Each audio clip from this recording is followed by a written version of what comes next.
Julian Vance had seen blood in every conceivable hue during his 7 years as a trauma medic at the Celestial Spire, a colossal hospital station orbiting the swirling amber clouds of the gas giant Xylos.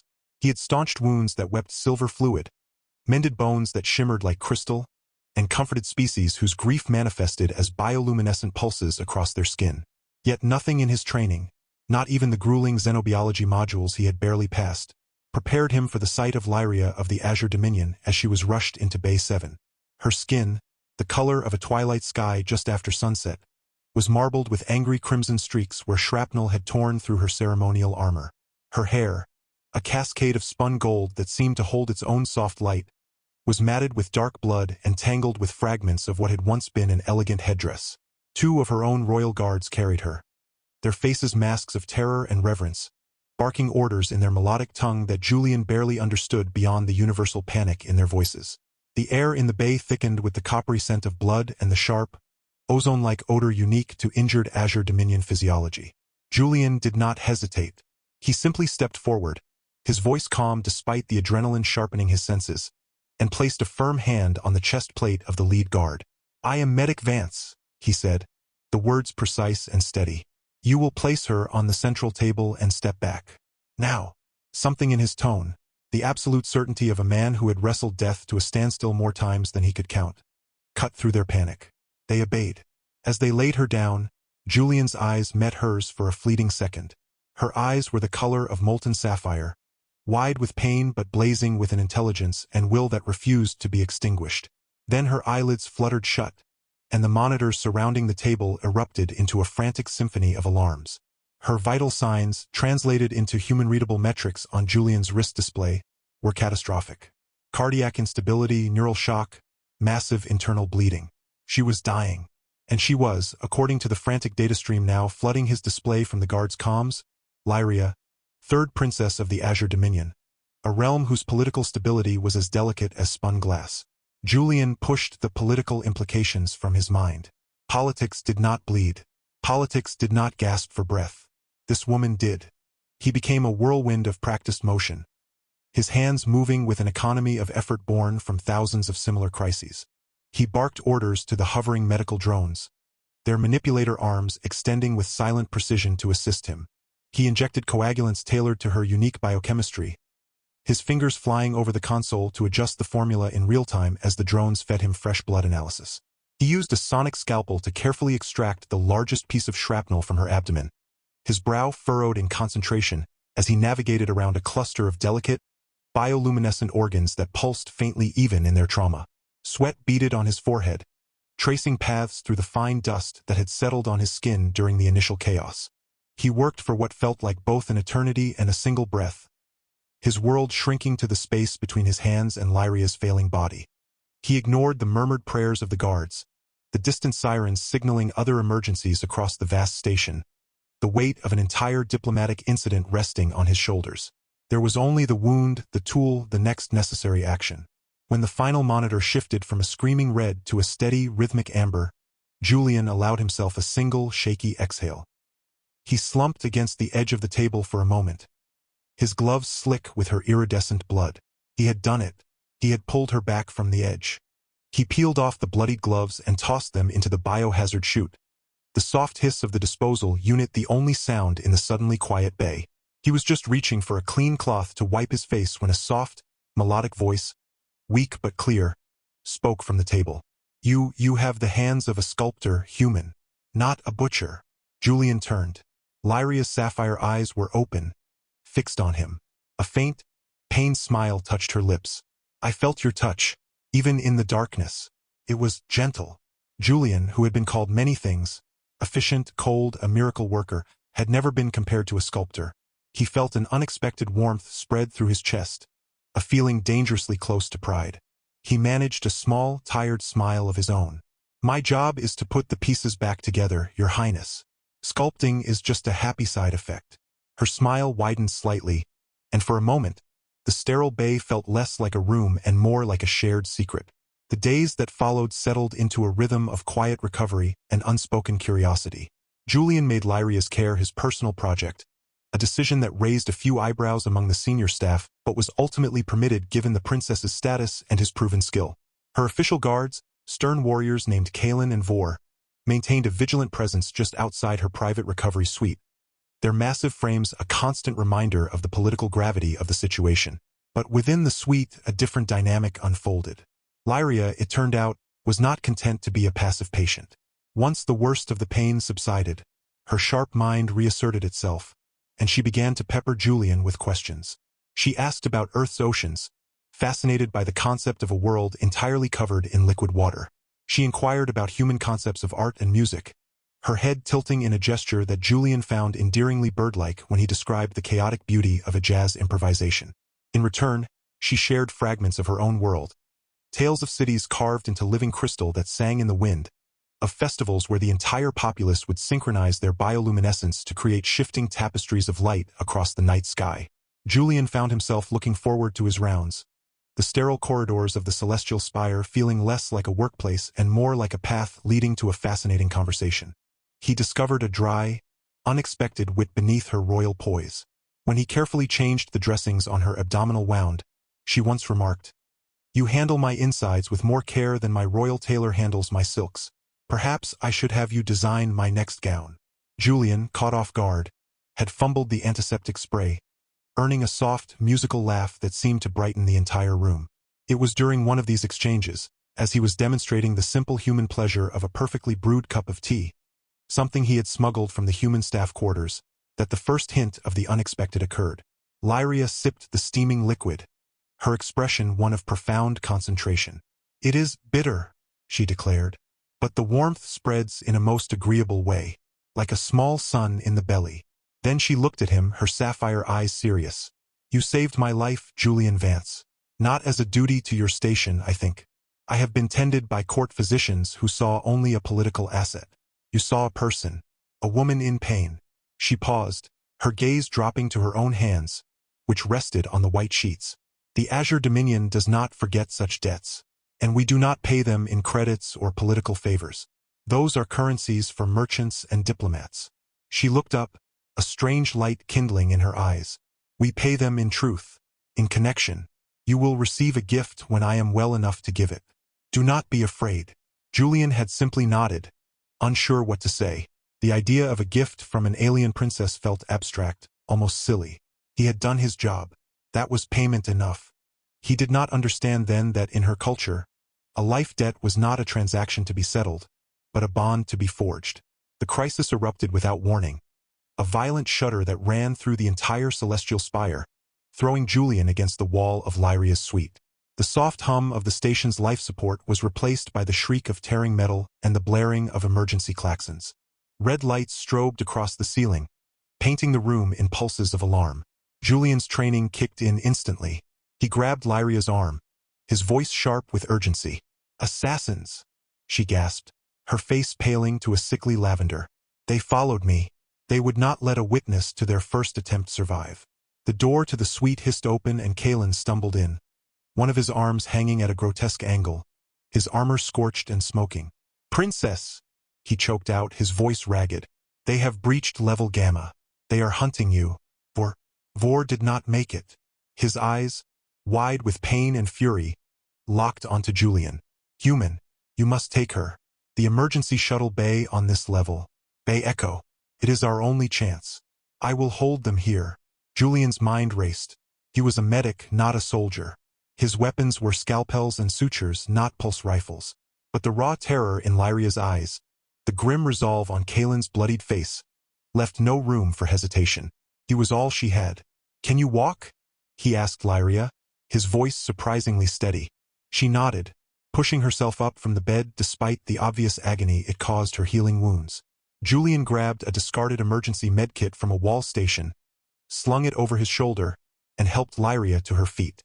Her weight leaned heavily against him, but she moved with a determined grace that belied her injury. They slipped into the corridor, which was now a scene of controlled chaos. Smoke hung in the air, and the distant sounds of energy weapons fire echoed like thunder. Alarms wailed a constant, nerve-shredding chorus. Julian moved with a medic's instinct for avoiding danger, pulling Lyria into side passages and ducking behind overturned supply carts whenever the distinctive blue flash of hostile fire lit up a junction ahead. He used his knowledge of the station's layout, memorized during countless night shifts, to navigate a path away from the main thoroughfares. At one point, a group of 3 armored figures rounded a corner ahead of them, their weapons raised. Julian reacted without thought. He shoved Lyria behind a reinforced bulkhead and, with a speed that surprised even himself, hurled the heavy medkit directly at the lead attacker's helmet. The distraction was enough. A security drone, its programming still intact despite the chaos, whirred down the corridor and unleashed a non-lethal sonic pulse that sent the attackers stumbling back, disoriented. Julian didn't wait to see more. He grabbed Lyria's hand and they ran, their footsteps echoing in the smoke-filled passage.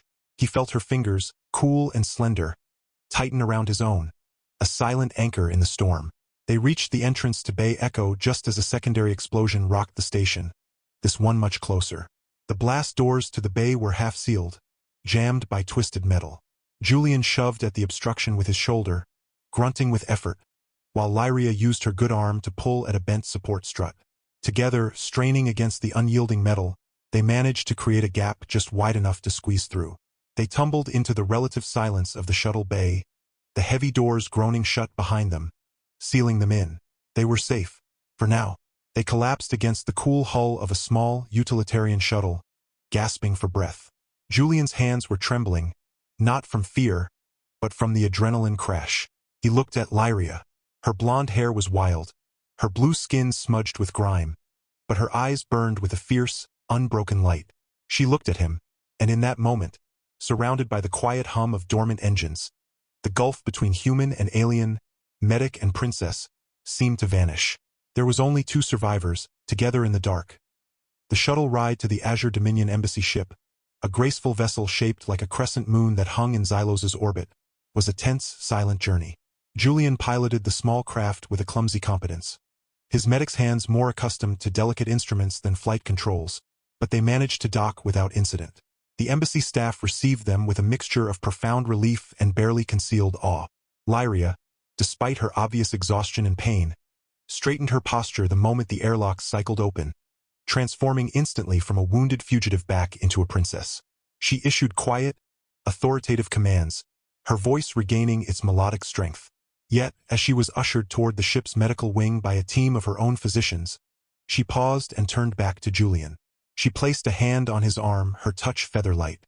"Wait for me in the observation lounge," she said, her voice low so only he could hear. "The gift I promised. It is time." Then she was gone, swept away by her attendants. Julian was left standing in the pristine, silent corridor of the alien ship, feeling utterly out of place. He was directed to the observation lounge by a silent, efficient attendant. The room was breathtaking. One entire wall was a seamless viewport looking out onto the magnificent swirls of Xylos, the gas giant's amber and gold bands rotating with majestic slowness. Stars glittered like diamond dust against the velvet blackness. Julian stood before the viewport, a lone human figure dwarfed by the cosmic spectacle, his mind replaying the frantic escape, the feel of Lyria's hand in his, the terrifying finality of Kaelin's sacrifice. He heard the soft whisper of the door sliding open but did not turn immediately. When he did, Lyria stood there, transformed. She wore a simple gown of flowing silver fabric that seemed to drink the starlight and glow with its own inner radiance. Her blonde hair was brushed smooth, catching the light like a halo. The pallor of illness was gone from her skin, replaced by a healthy, vibrant azure. She looked every inch the royalty she was, yet her eyes held the same warmth, the same directness he had come to know in the hospital suite. She walked toward him, stopping an arm's length away. She did not speak for a long moment, simply gazing at him, her expression unreadable. Then she reached up and touched her own temple with the tips of her fingers. A soft, blue light emanated from beneath her skin at the point of contact. "The gift of the Azure Dominion," she began, her voice a soft melody in the vast quiet of the room, "is not a thing to be held. It is a truth to be shared, a memory to be given." She extended her hand toward him, palm up. "You saved my life, Julian Vance. You saw the woman beneath the title. You risked your own life to protect me. For this, I offer you a piece of myself, a memory of a moment of pure, unguarded joy, a moment no courtier, no diplomat, no subject has ever witnessed. To accept it is to carry a piece of my soul. To refuse it is to honor my privacy. The choice is yours." Julian stared at her outstretched hand, his heart hammering against his ribs. This was the gift? Not a jewel, not a title, but a memory? It was the most intimate, terrifying offer he had ever received. He thought of the sterile hospital bay, of her weak smile, of the desperate run through smoke-filled corridors. He thought of the trust she had placed in him, a complete stranger from a distant world. He looked from her hand to her eyes, seeing not a princess demanding fealty, but a woman offering a profound connection. Slowly, his own hand trembling slightly, he reached out and placed his palm against hers. The moment their skin touched, the world dissolved. He was no longer in the observation lounge.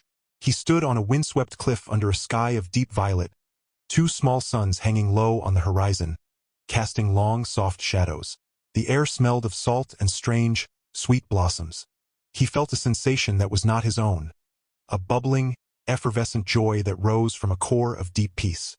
He saw, through Lyria's eyes, a younger version of herself, perhaps 16 by human reckoning, running barefoot across the soft, moss-like grass. She was laughing, a sound like wind chimes made of crystal, chasing a creature that resembled a six-legged fox made of living light. She stumbled, not with pain, but with pure, unadulterated glee, tumbling into the soft moss. The light fox nuzzled her cheek, its form pulsing with gentle warmth. She looked up at the twin suns, her face a mask of perfect, uncomplicated happiness. There were no guards, no protocols, no weight of a crown. There was only the wind, the light, the joy of being alive and free in that single perfect moment. The memory was saturated with emotion. Joy, yes, but also a profound sense of belonging, of being utterly and completely at home in the universe. It lasted only a few seconds, but it felt like an eternity of grace. Then the vision faded, and Julian was back in the observation lounge, his hand still pressed against Lyria's. Tears he had not known were forming streamed down his cheeks. He was speechless. The memory was not just an image. It was a feeling, a state of being that he now carried within himself. It was a gift more valuable than any treasure. Lyria's own eyes were glistening. "You have it now," she whispered. "A piece of my joy, piece of my home. It is yours to keep." She lowered her hand, but the connection remained, a silent thread woven between them in the starlit quiet. "This is how my people say thank you," she said, a soft smile touching her lips. "We do not give objects. We give pieces of our story." Julian could only nod, the enormity of the gift rendering him mute. He had expected a token, a trinket. He had received a key to a soul.in. The days that followed, Julian did not return to the Celestial Spire. At Lyria's insistence, and with the grateful approval of the Dominion ambassador, he was given guest quarters aboard the embassy ship. His official status was listed as honored guest and personal physician to Her Highness, a title that made him chuckle but also filled him with a strange sense of purpose. Their interactions shifted subtly. The formal barrier of patient and medic dissolved, replaced by something more complex and intimate. They spent hours together in the observation lounge, talking not as a princess and a human, but as Lyria and Julian. He told her about his childhood on a rainy colony world, about his decision to become a medic after his younger sister had survived a terrible accident thanks to a skilled trauma team. He confessed his fears, that he was not brave, that he only knew how to fix bodies, not navigate the treacherous waters of galactic politics. Lyria listened, her sapphire eyes never leaving his face, absorbing his words with a quiet intensity that made him feel truly heard for the first time in his life. In return, she spoke of the crushing weight of her position, the constant scrutiny, the marriages that were negotiated like trade agreements. She spoke of her love for her people, a love that sometimes felt like a cage. "You think your job is difficult, Julian?" she said one evening as they watched Xylos' storm swirl below. "You mend broken bodies. I must mend broken alliances, and sometimes, the fractures are far deeper and harder to heal." She turned to him, a playful glint in her eye. "Though I must admit, your method of healing is far more straightforward. A suture is a suture. A senator's wounded pride requires a much more delicate stitch." Julian laughed, a genuine, unforced sound that surprised him. He found himself sharing jokes, making her laugh with stories of his bumbling first days as an intern, when he had once tried to administer a sedative to a 3-ton herbivore and ended up being gently but firmly sat on. Lyria's laughter, bright and unrestrained, became his favorite sound in the universe. It was during one of these easy conversations that the first hint of a deeper complication emerged. Lyria's personal aide, a severe-looking woman named Chancellor Valeries, requested a private audience with Julian. She met him in a small, austere chamber, her posture rigid, her expression unreadable. "Medic Vance," she began, her voice crisp and devoid of the musical lilt common to her people. "Her Highness holds you in high esteem. This is noted. However, you must understand the realities of her position. The Azure Dominion is not a democracy. Lyria's life, her affections, her very body, are instruments of statecraft. The gift she gave you, it was a profound breach of protocol." Julian felt a cold knot form in his stomach. "She said it was a thank you," he replied, his voice tight. "It was an act of incredible trust. Trust is a luxury royalty cannot always afford." Valeries countered smoothly. "There are factions within the Dominion who see this attachment as a weakness, a vulnerability. They whisper that the princess has been compromised by a human, that her judgment is clouded." She leaned forward slightly, her gaze sharpening. "Your presence here, while officially sanctioned, is becoming a political liability. For her, the simplest solution would be for you to return to your station, quietly, with a generous commendation and a promise of future cooperation between our peoples." The unspoken threat hung in the air between them. Julian felt a surge of anger, hot and protective. "Are you threatening me, Chancellor?" Valerius's lips curved into a thin, humorless smile. "I am stating facts. I am a pragmatist, Medic Vance. I serve the Dominion, not sentiment. Lyria's happiness is secondary to its stability. You would be wise to remember that." She rose, signaling the end of the meeting. "Consider your position, and consider hers." Julian left the chamber feeling hollowed out. The warm, starlit intimacy of the observation lounge now felt fragile, threatened by forces he could not fight with a scalpel or a kind word. That evening, when he met Lyria as usual, he saw a new tension in her shoulders, a faint shadow in her eyes that had not been there before. He did not mention his meeting with Valeries. He could not bear to add to her burdens. Instead, he told her a silly story about a confused janitorial drone that had spent an entire shift trying to polish the same spot on the floor, and he watched her smile return, even if it did not quite reach her eyes. But the seed of worry had been planted. The galaxy outside the viewport no longer seemed like a place of wonder, but a web of silent, watching eyes. The tension came to a head during a formal diplomatic reception held aboard the embassy ship. Julian had been persuaded to attend, dressed in a formal human suit that felt stiff and alien compared to his comfortable medic's fatigues. The grand salon was a spectacle of alien opulence, floating orbs of soft light, guests whose skin shimmered in a dozen different hues, the air filled with complex, harmonious music that seemed to weave through the room like a physical presence. Lyria was radiant, the center of a constantly shifting circle of dignitaries and ambassadors. Julian watched from the periphery, sipping a glass of something fizzy and vaguely citrusy, feeling like an exhibit in a zoo. He saw Chancellor Valeries moving through the crowd with the grace of a predator, her eyes occasionally flicking toward him with cool assessment. Then he saw Lyria's expression change. She was speaking with a tall, severe-looking azure male whose armor was etched with intricate patterns denoting high military rank. The man's posture was rigid, his gestures sharp. Lyria's smile became fixed, polite, but her eyes held a flash of something cold defiance, or perhaps fear. Julian's medic instincts, honed to detect subtle shifts in a patient's condition, screamed that something was wrong.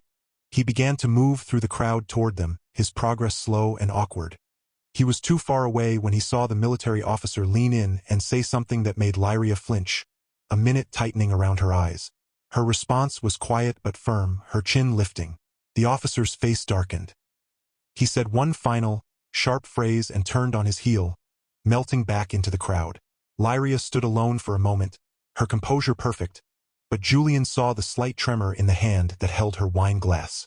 He reached her side just as she took a steadying breath. "Are you all right?" he asked softly, his voice barely audible over the music. She turned to him, and the mask of royalty fell away completely, revealing the vulnerable woman beneath. Her eyes were bright with unshed tears of frustration. "That was General Torvin," she whispered, her voice tight, "Commander of the Royal Guard. And my uncle." She let out a shaky breath. "He informed me that the High Council has deemed my continued association with an unvetted human element to be a security risk. He has been ordered to escort me back to the homeworld immediately after this reception, under his personal guard." The words landed like physical blows. Julian felt the world tilt. "They're taking you away?" Lyria's gaze locked with his, and in that moment, all protocol, all political consequence, vanished. There was only raw, desperate truth. "They are trying to," she corrected, her voice dropping to a fierce whisper. "But I am not a child to be led by the hand, Julian. I am the third princess of the Azure Dominion, and I have made a decision." She placed her hand over his where it rested on the railing beside them. Her touch was electric. "There is a small, fast courier ship docked at Bay 7. It is used for discreet communications. Its pilot is loyal to me, not to the Council." Her sapphire eyes burned into his. "I will not go back to a gilded cage. Not now. Not after everything." She squeezed his hand. "Come with me." The offer hung in the air between them, more dangerous and more thrilling than any memory gift. It was not just an invitation. It was a rebellion. It was a choice to abandon his life, his career, his entire world, for a future of uncertainty with an alien princess who was defying her own empire. Julian's mind raced. He thought of the celestial spire, of his small quarters, of the predictable rhythm of his life. He thought of Valerius's cold warnings, of General Torvin's angry face. He thought of the memory of joy she had given him, the wind on the cliff, the light fox, the feeling of pure, unburdened freedom. He looked at Lyria, at the fierce hope warring with fear in her eyes, and he knew, with a certainty that settled deep in his bones, that his life had already ended the moment he had pulled her from the brink of death in Bay 7. Everything since had been a prelude to this choice. He did not hesitate. He turned his hand and laced his fingers through hers, the gesture simple and profound. "Wherever you go," he said, his voice steady despite the thunder of his heart. "I go." A radiant smile broke across Lyria's face, a smile that held the same unguarded joy as the memory she had shared. She nodded once, a silent pact sealed. They did not speak again that evening, but as they moved separately through the glittering crowd, their eyes would occasionally meet across the room, and in that shared glance was an entire universe of promise and peril. The reception ended. The guests departed, and as the last ambassador's shuttle cleared the docking bay, two figures slipped away from the grand salon, moving not toward the royal quarters, but toward the ship's lower maintenance levels, toward Bay 7, toward a future they would write together, one uncertain, breathless moment at a time. The stars outside the viewport watched, silent and infinite, as the courier ship, small and unassuming, detached from the embassy vessel and vanished into the swirling amber clouds of Xylos, leaving behind the weight of crowns and councils, carrying only two hearts beating as one into the unknown dark. The courier ship, a sleek needle of obsidian-black alloy named Whisper, cut through the swirling amber clouds of Xylos with a silence that felt like a held breath. Inside the cramped cockpit, Julian's hands were steady on the controls, though his heart hammered a frantic rhythm against his ribs. Beside him, Lyria monitored their trajectory, her sapphire eyes narrowed in concentration, her blonde hair catching the soft glow of the instrument panel. They had been running for 3 days, jumping from one anonymous star system to another, always staying one step ahead of the Dominion's long arm. The initial euphoria of their escape had given way to a tense, watchful quiet, punctuated only by the hum of the engines and the occasional shared glance that spoke volumes. Their destination was a neutral world, a small, verdant planet called Ethel, known for its strict policy of non-interference and its labyrinthine network of canyons that made it a perfect place to disappear. They landed the Whisper in a hidden valley, its entrance obscured by a waterfall that shimmered with prismatic light. For weeks, they lived a simple, almost primitive life. Julian, using his medic's ingenuity, rigged a solar still for water and tended a small garden of native tubers. Lyria, who had never cooked a meal in her life, learned to prepare their food over an open fire. Her initial attempts comically disastrous, but her determination endearing. They built a shelter from woven reeds and salvaged plating from the Whisper, and at night, they would sit by the fire, talking for hours under a sky thick with unfamiliar constellations. It was in this quiet isolation that their bond deepened from a desperate alliance into something tender and profound. He saw her not as a princess, but as Lyria, the woman who laughed at her own clumsiness, who worried about the well-being of a wounded bird they found, whose eyes softened when she looked at him. She saw him not as a human medic, but as Julian, the man whose hands were gentle even when covered in dirt, whose quiet strength was a constant anchor, whose dry humor could make her forget the weight of her past. Their peace was shattered one morning by the distant, unmistakable whine of a Dominion patrol skiff. They had been found. General Torvin's forces had tracked them. There was no time for the whisper to power up. They fled on foot into the canyon maze, the skiff's searchlights cutting through the mist behind them. Cornered on a narrow ledge overlooking a deep chasm, with the skiff hovering menacingly above, Julian prepared to fight with nothing but a rock and sheer will. But Lyria stepped forward, her posture regal, her voice ringing with an authority that echoed off the canyon walls. "I am Lyria of House Azure," she declared, her voice clear and strong. "And this man is under my protection. You will stand down." The skiff's ramp lowered, and General Torvin himself stepped out, his face a mask of fury. "You are a traitor to your blood and your people," he roared. "You will return with me, or I will drag your corpse back." It was then that a new voice, calm and resonant, cut through the tension. "I believe you have overstepped your authority, General." From a higher ledge, a figure emerged. Chancellor Valeries, flanked by 2 of her own guards. She walked down the path with unhurried grace, her severe expression unreadable. She stopped before Torvin, her gaze cool. "The High Council has been persuaded to reconsider its position. The princess's choice of consort is her own sovereign right, a tradition older than the Dominion itself. Your attempt to enforce a political marriage was a direct violation of that ancient law." She turned to Lyria, and for the first time, Julian saw a flicker of something akin to respect in her eyes. "Your Highness, the Council offers its formal apology, and its blessing." The confrontation dissolved as quickly as it had begun. Torvin, his face purple with rage but bound by the law Valeries had invoked, was forced to withdraw. In the sudden, echoing silence of the canyon, Lyria turned to Julian, her eyes wide with disbelief and dawning joy. Valeries approached them, her usual sternness softened by a rare, almost imperceptible smile.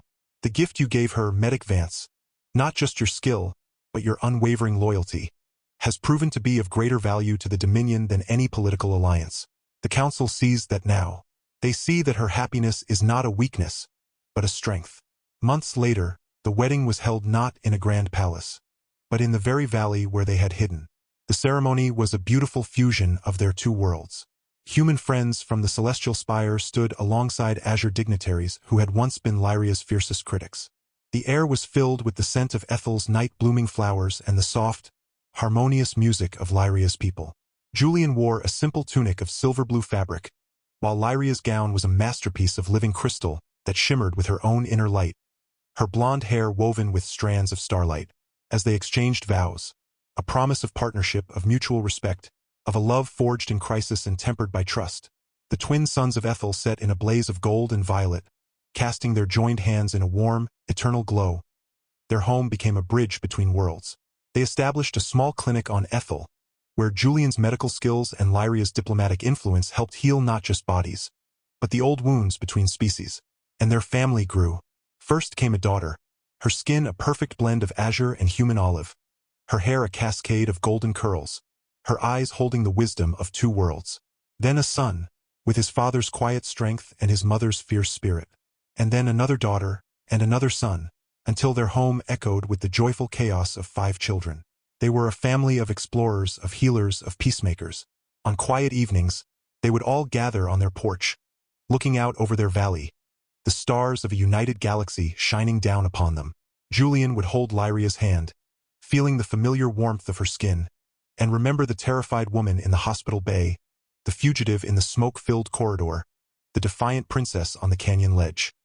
He had saved her life, but in return, she had given him a life far richer and more wondrous than he had ever imagined.